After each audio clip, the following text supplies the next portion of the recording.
What's up everybody, and welcome back to the channel. In today's video, I have the keys to the 2022 Toyota Supra. We're gonna take a full look at it.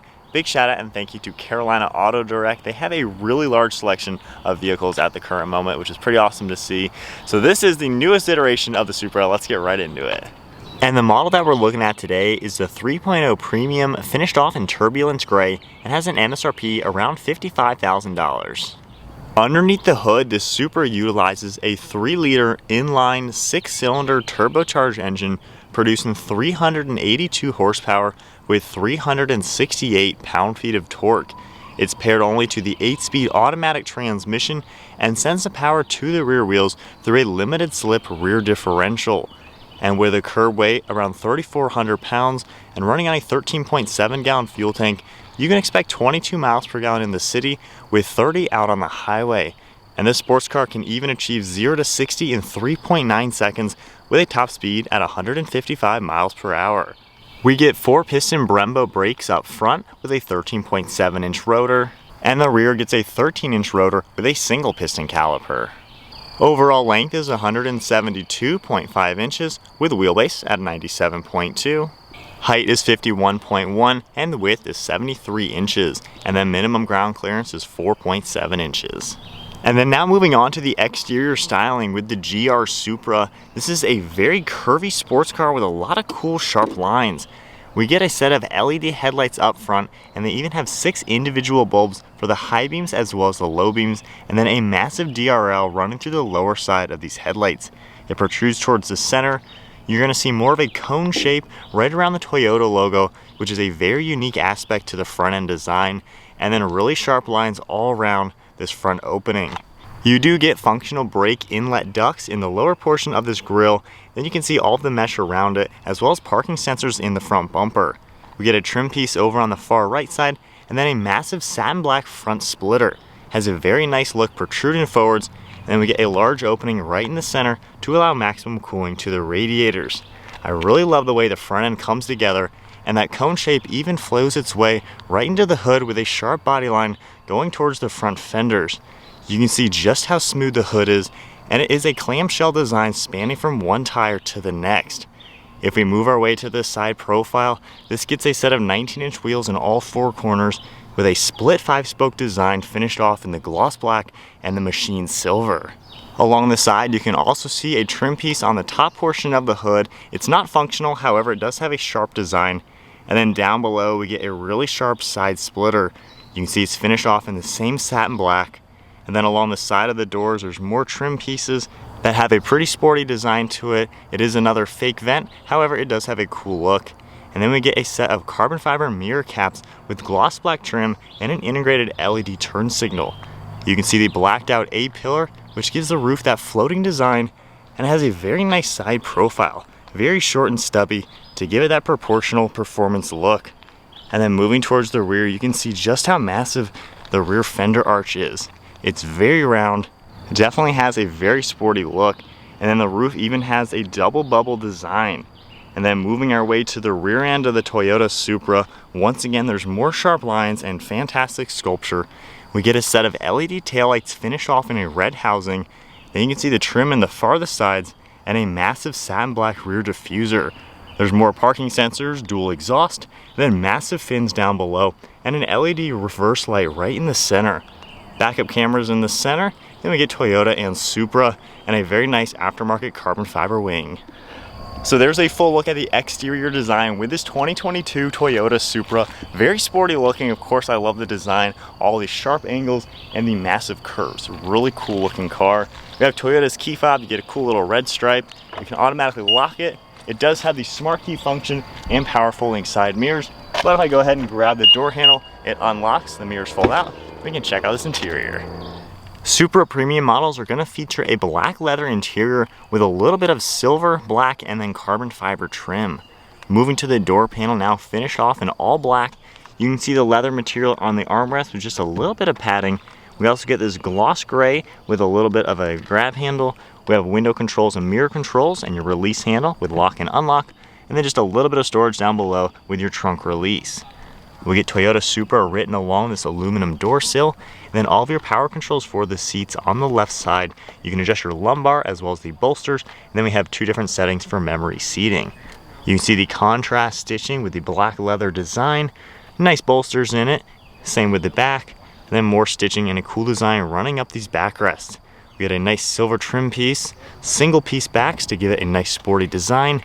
Then a black leather wrapped steering wheel with some more of that black trim. And then now inside the Toyota Supra, keeping my foot on the brake, we can go ahead and fire it up.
You can see we have a full LCD digital display for the gauge cluster, fuel over on the left, engine temperature on the right. You can see a few vitals down below with your tach and gear right in the center, and then the BC icon on this side. If we toggle this, you can scroll through the bottom area just a little bit to see some of the information coming up within the car, and then turn-by-turn navigation will also come up on that screen. If I go ahead and tap the sport mode button, it'll change the gauges just a little bit. You can see how it's nice and red, just to give it a slightly more performance looking feel. And then along the steering wheel, we have all of your cruise control settings on the left with your distance pacing, and then Bluetooth and audio controls over on the right. We also get steering wheel mounted paddle shifters. They have a pretty good look and feel to them. Turn signal stock over on the left side with automatic high beams, then your windshield wipers over on the right. To the left of the steering wheel now, we have all of your headlight controls, as well as the interior dimming, one of the air vents. We do get a heads-up display system right in the center, and then some more black trim with the stitching design all along the dashboard, and a nice silver trim piece connecting all of your air vents. And then moving to the infotainment screen right in the center, this is touchscreen. This home screen, you can see a few different items. You can also go into your navigation screen, which is all built in. Pretty snappy the way everything is working. And then you can also adjust everything using the rotary dial down here. We have some shortcuts around it, tapping the menu button. You can easily bump everything over, go into things by clicking, and then just rotating this. And then if I go ahead and put the car into reverse, your backup camera is gonna pop up. Pretty HD view over on the right side with then all of your parking sensors on the left. And then if I tap the P button, we're back into park. We also have shortcuts down here for different radio stations, and you can adjust these for a few other settings, volume control, and then all of your climate controls. If you toggle this on, you can see everything come up with an LCD screen, dual zone temperature, as well as your fan speed right in the center, and then different zones for driver and passenger. You can tap it all the way down for off. We have heated seats as well. Up in front, we have our wireless phone charging pad with a 12-volt outlet along with a USB. And then we get this really cool carbon fiber running through the center part of the dashboard, that rotary dial and shifter. We have the engine start stop, our sport mode button, shortcut to parking sensors and traction control, then a safety sensor button down below. You can customize that and get everything the way you'd like. We have an electronic parking brake, a little bit of an armrest, not too much padding on here, but it certainly works. And we have 2 cup holders and then a little bit of storage down below that. And then moving to the glove box, if I open that up, we have a pretty good bucket in there as well. And then one last look at this interior. Pretty nice in here for sure. This is built by BMW, so it has a very premium feeling design and everything. And it is laid out very well to where it's easy to use and feels nice and sporty. Then up top, we get all of your dome lights in the mirror. And then moving to the trunk space in the Supra, you have the button on the interior or the one on the key fob to automatically pop it open. Then you can just grab the lip and lift it up. We do have a removable privacy cover, which is a really cool touch to see. And then back here up front, you're gonna see 2 speakers for the subwoofer and a nice little dip in the center to fit larger items. This does have a pretty good amount of storage space. There's a cutout on the left side as well as the right. so certainly 2 people can go on a nice weekend trip in the Supra. And then up top we have 2 grab handles and their emergency release. We can just pull it and close it down. Alright guys, so we are setting off now with the 2022 Toyota Supra. Now if you're new to the channel, I owned a 2020 Supra for 2 years. I bought one of them back when they first came out, and I put 10,000 miles on my car. Recently sold it to buy the new Nissan Z. So as of right now, the new Z, people have driven them a little bit as I pass an old school Supra. That is pretty sweet. Hopefully you guys can see that. Pretty awesome to see an old Supra, the Mark IV. But anyway, so the new Z has been out. A few people have test driven it at some press events, and now it has been confirmed that Toyota is actually unveiling a manual transmission for the Supra. That was one of the things that kind of got me bored with the car, to be quite honest. Torque converter automatic, it was great for a while the time I owned it because it was nice and comfortable and easy to use, but it just got a little boring. Dual clutch is way more fun, I think, and a 6-speed manual is going to be a heck of a lot of fun in this car. However, with that said, this is a fantastic automatic transmission. If you are going to be using this car to be more of a daily driver and yet you want a true performance car, this is a great car. It really is that good. It can kind of do so much all in one package, and I really like that aspect about it. So really just depending on your own needs, the automatic can be a great touch. If you don't really need that sort of daily drivability, the manual is going to be pretty awesome for 2023. However, the new Z is also going to be a great competitor. So with that said, how does the Supra drive and everything? It is really comfortable and normal. This really can turn into just a Toyota Camry, quite honestly. When you're in normal drive, automatic, normal mode, not sport mode or anything, it's comfortable. You got all the technology for the radar cruise control, and it's a full speed cruise control. So it can go all the way down to 0, and you just tap the button once, and it gets up to speed without you even having to touch the gas or anything. So, how does the power stack up? These cars are underrated from the factory. While they say it's 380 horsepower, they dyno at about that.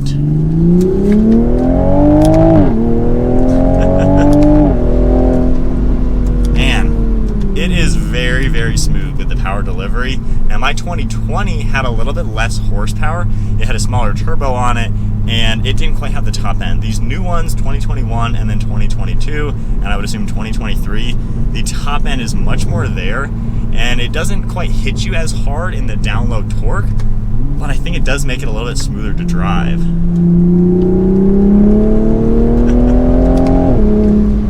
Man, that's insane. It's crazy this car's really that quick. So I've driven these a lot, obviously. They get up to 80, 100 miles an hour without really thinking and without stressing it, and it's so comfortable and smooth, you just don't realize it. When I first bought mine, I was speeding all the time by accident just because you're going 80 miles an hour on the highway without thinking because it's so smooth and so quiet and refined. That is a huge plus with this car, and it'll be interesting to see if the Z has the same refinements. Probably not because, this is BMW underneath, but very smooth power delivery. I like that a lot.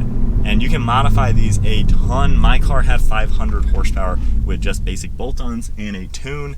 So yeah, these things make some serious power. And the 8-speed is so snappy.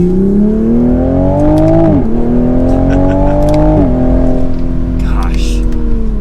I mean, it is just effortless acceleration. The 8-speed delivers the power so well. Man, it is reminding me a lot of my own car. However, I kind of do like the newer version with the little bit better turbo system because I think the download torque was a little unusable. That was another thing that kind of got me annoyed, and another reason why I sold mine. The download torque just spun the tires all the time. It was kind of useless to use. The power's a lot smoother to where it just carries its weight really nicely. It really is such a fun car to drive for sure. All right, so POV now in the Supra. Like, it just gets up to speed so effortless. I love how smooth the power is. Gosh. So as far as visibility, let's tone it down back into the normal drive, and we'll hit it on cruise control and everything. Pretty good view out. You are certainly in a hunkered down car. The windshield is pretty small, but overall front visibility, you can see everything. Looking over your right shoulder, that C-pillar is just a little bulky, but honestly, with your mirrors poked out correctly, it never really bothered me. I think you have good visibility for what it is. You can always see around as things roll around because there's not too much interior storage, but in automatic, getting up to speed, I mean, so effortless, such a smooth power delivery. I really like that a lot. And then the suspension. So we have active suspension, active steering, and then of course that active exhaust. In normal mode, everything is really soft. The steering is pretty light. It's a nice GT car. This is a great highway cruiser. I drove mine highway miles a lot. Really good, just road trip car. It's quiet in here. Wind noise, road noise, it's just such a quiet car. Even with my car, when I had it straight piped with my exhaust valve closed, it was just as quiet as stock. But then manual mode and in sport mode, the steering now tightens up, the suspension gets harsher, transmission shifts harder, and then the throttle response is much sharper as well. Really impressive car. The fact that you do get the active settings and everything, it makes the car kind of above its class, given it's also underrated, so it has a lot more power and everything than it's rated at. But the fact that it has this type of drive modes and adjustability in a sports car that's, you know, mid $50,000, it really is a great bargain. As the Z comes out though, it'll be crazy to see, because that car, you know, for 400 horsepower, you can get that car for a little bit over $40,000. So you're not going to get the same refinements, none of the active stuff, but you're going to get more power. However, it looks like it might be a little bit slower of a car overall. But a really interesting blend between how both cars are going to compare. But as far as the new Toyota Supra, you know, 2023 is going to be the same car. You know, if you just want a good, refined daily driver, it's going to cost you 10 grand more than the Nissan Z. You know, even if you go with manual to manual, this car has the technology, the extra like level of luxury and refinements, and so much performance and power. So this is kind of the luxury revised, refined version of what the Z is going to be. And I really enjoyed mine for the time being. It worked for what I needed. However, in my now current state in life, I just want a little bit more fun factor, which is why I want the manual. And that's why I'm not going with the manual Supra, because I've already had the car. I want something different. But nonetheless, there is the 2022 Toyota Supra. Definitely a great car, especially with the 6-cylinder. If you guys enjoyed today's video, give it a thumbs up, hit that subscribe button, and I'll see you guys in the next video. Don't forget to check out Carolina Auto Direct all down below.